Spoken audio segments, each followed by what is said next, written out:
Women, नारी। नारी यानी आधी आबादी। जीवन रूपी वाहन को हाँकने के लिए पुरुष के साथ दौड़ने वाली एक पहिया। आज हम अपने घरों से लेकर समाज, देश और विश्व में नज़र दौड़ाते हैं तो हमें नारी की विकसनशीलता का पता चलता है। आज नारी शिक्षित है, समृद्ध है, आत्मनिर्भर है, परंतु हम विविध काल में नारी की स्थिति के बारे में सोचते हैं तो कभी नारी की दीनावस्था, कभी परावशता, कभी नारी की मजबूरी तो कभी कमजोरी नजर आती है। वैदिक काल, इस काल में नारी शिक्षित थी। पुस्तकीय ज्ञान के अलावा शस्त्र विद्या में भी नारी निपुण थी। उसे अपना वर चुनने का अधिकार था। यहाँ तक कि नारी राजकाज और युद्ध में भी सहभागी थी। मध्यकाल, इस काल में नारी के प्रति देखने का नज़रिया बदल गया। पुरुष प्रधान समाज में नारी को विलासिनता का और मन बहलाने वाला साधन के रूप में समझा गया। नारी बचपन में पिता, युवावस्था में पति और बुढ़ापे में पुत्र पर आश्रित हो गई। बाल विवाह, दहेज, सती, इन कुप्रथाओं में बांधकर उसका जीवन घर चार दीवारी तक ही सीमित कर दिया गया। भारत में विदेशी आक्रमण के बाद नारी की स्थिति में और गिरावट आई। नारी की दशा का यह सबसे भयानक दौर था। देवी के रूप में पूज्य स्त्री को हीन एवं भोग की वस्तु समझा जाने लगा। भारत में ब्रिटिशों के आते ही यह स्थिति और खराब हो गई। इसी दौर में नारी के लिए अबला का विशेषण जोड़ दिया गया। अबला जीवन हाय तुम्हारी यही कहानी, आंचल में दूध और आँखों में पानी। इन पंक्तियों के द्वारा मैथिली शरण गुप्त ने आधुनिक युग की पिछड़ी हुई नारी की संवेदना को व्यक्त किया है।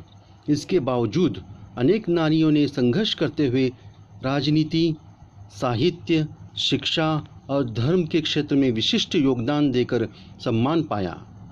रज़िया सुल्तान, जीजाबाई, चांद बीबी, रानी लक्ष्मीबाई, रानी दुर्गावती, कित्तूर चन्नम्मा, मीराबाई, इन महिलाओं ने अपनी प्रतिभा के कारण समाज में किंवदंती बन गई। भारत की स्वतंत्रता संग्राम में नारियों का सहभाग और नेतृत्व को इतिहास लेखन के पन्ने गवाही देते हैं। 21वीं सदी का है युग नारी की प्रगति एवं उसके सम्मान व अधिकारों की प्राप्ति का युग है। आज की नारी ने सभी क्षेत्र में अपनी उपस्थिति को दर्ज करवाया है। आज की नारी पुरुषों से कंधे से कंधा मिलाकर समाज व देश के प्रति अपनी भूमिका निभा रही है। उसने अपनी शक्ति व कौशल के माध्यम से यह साबित कर दिया कि वह अबला नहीं सबला है। पुरुषों से किसी भी बात में वह कम नहीं अपितु ज़्यादा है। आज़ाद भारत के इतिहास को नारियों की गौरव गाथा से रिक्त नहीं रहना था। इंदिरा गांधी 1966 में देश की प्रथम महिला प्रधानमंत्री बनी।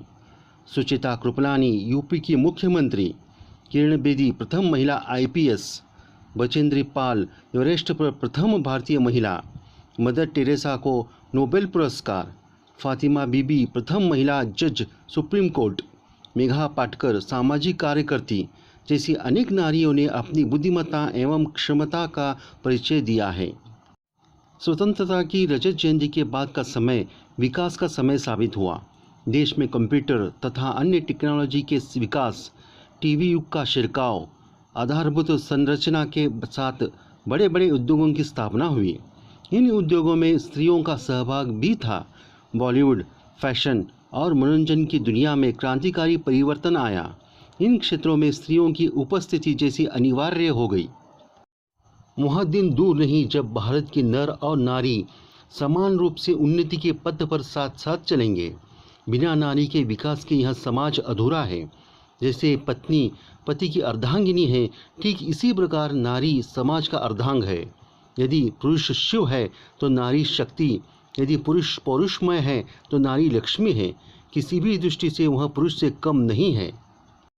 वह पुत्री के रूप में पोषणीय, भगिनी के रूप में आदरणीय, पत्नी के रूप में अभिरमणीय तथा माता के रूप में पूजनीय है। उसमें संसार की अपूर्व शक्ति है। वह खुश होती है तो फूल के समान कोमल है और क्रोध में साक्षात चंडी का रूप धारण करती है। नारी के प्रगति में सरकार द्वारा भरपूर प्रयास किया जा रहा है। हर क्षेत्र में नारी को आगे लाने के लिए सरकार वचनबद्ध है। आज नारी पुलिस है, डॉक्टर है, हवाई जहाज़ उड़ा रही है, ट्रेन, बस, ऑटो चला रही है, सेना में भर्ती होकर देश की रक्षा में योगदान दे रही है, उद्योगवर्धिनी है, अंतरिक्ष में शोध कार्य में शामिल है, प्रगत किसान है, प्रयोगशील शिक्षिका है, इंजीनियर है, आर्किटेक्टर है, मीडिया में, प्रेस में, फिल्मों में, फैशन की दुनिया में चमक रही है। इसके अलावा वह हर सरकारी खासगी क्षेत्र में विविध पदों पर विराजमान हैं। स्त्री भ्रूण हत्या न हो, स्त्रियों की संख्या में बढ़ोतरी हो, इसके लिए कठोर कानून का प्रावधान है। आप तो जानते ही हैं, बेटी बचाओ बेटी पढ़ाओ का नारा कितने जोर शोर पर है। आज स्त्रियां आधुनिक जीवन शैली को अपना रही है, विज्ञानुसी रूढ़ि परंपराओं को पीछे छोड़कर प्रगति के पथ पर अपना कदम बढ़ा चुकी हैं। आज सही अर्थों में सावित्रीबाई फुले जी के संघर्ष को न्याय मिला है। सावित्री की बेटियां आज उनके नाम पर 4 चांद लगा रही हैं। कला और साहित्य में भी नारी बड़े बड़े पुरस्कार जीत चुकी हैं। आज अपने संतानों के पालन पोषण एवं अपने परिवार के स्वास्थ्य के प्रति जागरूक है। इसके साथ ही वह अपनी तंदुरुस्ती एवं सुंदरता पर भी ध्यान दे रही है। अपनी मान मर्यादा एवं इज्जत के प्रति वह सजग है। फिर भी आज हमें यह देखने को मिलता है कि अमुक तमुक जगहों पर अल्पायु की कन्याओं पर बलात्कार जैसे जघन्य अपराध हो रहे हैं। इसे रोकना होगा। लड़कियों को आत्मनिर्भर बनाना होगा।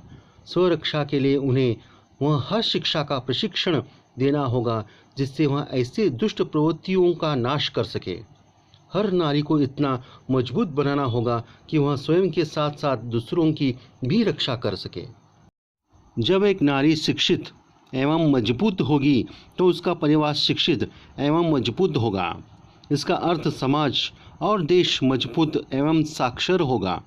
तभी पूरे जगत में हमारे देश का समृद्ध एवं संपन्नता का पताका लहरा उठेगा। जय नारी शक्ति।